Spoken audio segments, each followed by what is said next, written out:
I have another story from the Sufis for you. This parable was written by Rumi, actually, and it's about keeping our priorities straight. It says, one dark night there was a dervish walking by a dry well when he heard a voice crying for help from below. "What's the matter?" he called down.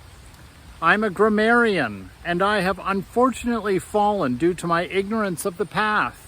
I have fallen into this deep well in which I am now all but immobilized," responded the other. "Hold on, friend, and I'll fetch a ladder and rope," said the dervish. "One moment, please," said the grammarian. "Your grammar and diction are faulty. Be good enough to amend them." "Well, if that is so much more important than the essentials," shouted the dervish, "you had best stay where you are until I have learned how to speak properly." And he went on his way.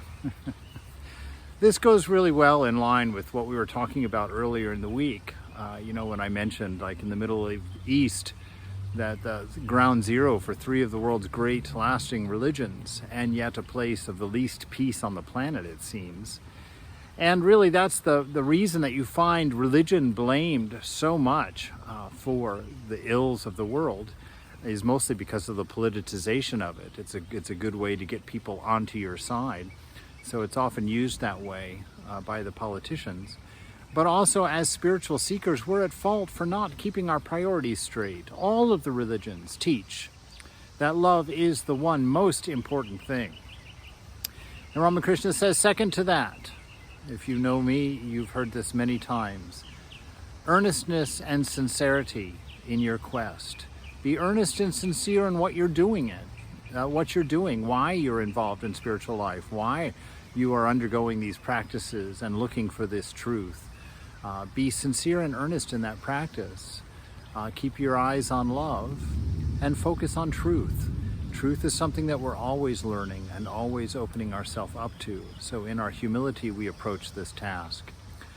And I remind everybody, when Swami Prabhupada would lead the interfaith meeting on the Memorial Day in the Olima Retreat in San Francisco, he would always say, today we will talk about what we agree on.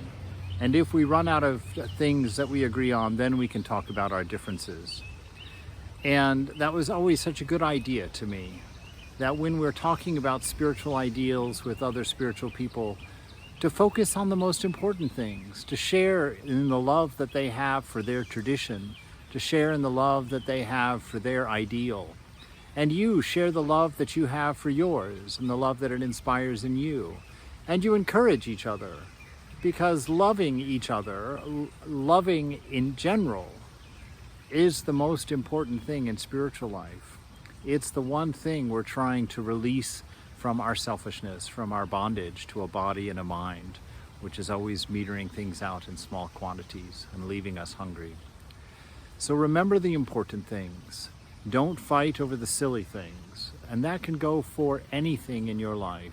If you make love your priority, it's more important than being right politically, more important than being right in an argument.